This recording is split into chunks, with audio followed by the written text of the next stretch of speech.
Next question, Coach, comes from Corey Bratta. Coach Brian, appreciate you taking the time, first of all, for this Zoom call. I do appreciate access. I'm not going to surprise you or shock you. I'm going to stick with the quarterback. I'm just curious. You obviously are not naive to the fans that are calling for a change at quarterback, and that's been the case for some time. Talked about that during the offseason. But given your comfort level with all four guys, and I know this is somewhat hypothetical, but what would it take to necessitate a change in your mind in the game? Talk about just Saturday, for instance. What would it take? Would it take an injury to Spencer? Would it be a plethora of picks? What do you think it would take? Yeah, Corey, I appreciate the question, but I got to tell you, I don't want to get into hypotheticals.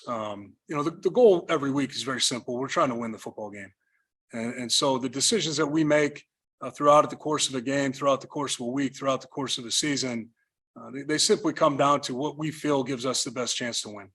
And the reality is, we've seen both quarterbacks play. Both guys have played well. Both guys probably have times in their career they wish they had back. With Spencer, we can look as recently as a few days ago. But the reality is they both demonstrated that they can do it. And what we need to do is find consistency at that position. I can just assure you that what we're going to do is we're going to continue to go with the guy, whomever that is, whenever that is, that's going to give us the best chance to win football games. And it goes back to my answer to John a second ago. Ultimately, we need everyone doing their job. And the job at quarterback is pretty well defined. So, at the end of the day, the standard is that you do your job. If we're not doing our job, then either we got to make changes and find someone who can, or we got to change the definition of what the job is. Next question, Coach. Chad Leistico, Des Moines Register. Hey, Brian, I have one question before my real question. So is this a fake question? No, it's a warm-up question. Your warm-up question. Okay. Did you want to come out and talk today, or did you just get drawn the short straw of the first guy here? Because it's obviously a very heated week out there in the outside. I was just curious if you wanted to speak to what happened last week here or not. And then I was, I happened to be up. Okay. And, ultimately, look, my responsibility is to stand in front of you guys and be accountable for what we do. So there's really nowhere to hide, in my opinion. So if I'm up, I'm up. And certainly I wish it was after a better week. I wish I was coming out here and we were talking about how great we were. But the reality is it'd be somewhere in the middle there too. So, this is what it is right now, as some people I know would say. Okay, gotcha. And then just secondly, when you have the offensive line issues that certainly showed up on tape as well, how much advantage could a more mobile quarterback potentially give you short term in that situation? Is that something you guys analyzed this week in terms of a decision? Yeah, sure. I mean, that's absolutely a fair question. Right. And so what we're trying to do is, again, like I said before, you're evaluating what are you asking guys to do?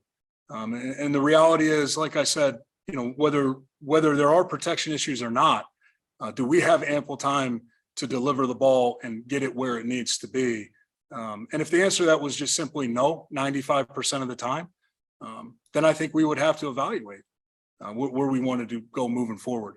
But even when the protection's not clean, decisions need to be made faster. The ball needs to be released faster. And that's the bottom line. Next question, Scott Docterman. Yeah, Brian, throughout most of the offseason, Kirk would bring up Alex repeatedly. We have two good quarterbacks. We feel we can win with both. We have won with both. What could he bring if he was put into that role as more than just a short-term starter because of Spencer Petras' injury? And do you have that kind of faith that he could come in if needed, whether it's because of an injury like last year or to be the number one starter? Do you have faith that he could do that job? Yeah, I do. I have faith in both players. I do, and that's unwavering. Even after Saturday, I feel very strongly about both guys. And I certainly understand, the thought, but the reality is, at the end of the day, we view the quarterback position, in a way that we don't want to be juggling guys. We don't want to do that. I don't think it's like being a pitcher in baseball, where some days you just don't have your stuff. I was watching documentary about the old Avalanche Red Wing series, right? And there was that Patrick Waugh game in Montreal that got him to Colorado, where the coach left him in there and he gave up like 11 goals, and it just wasn't his night, right? You know, I don't know if I view the quarterback position that way, where you just pull a guy to grab some confidence.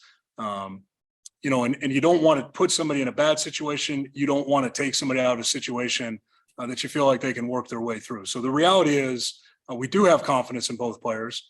Alex has gone in there and he is, you know, coming in a relief role, and he's gone in a starting role and won games for us.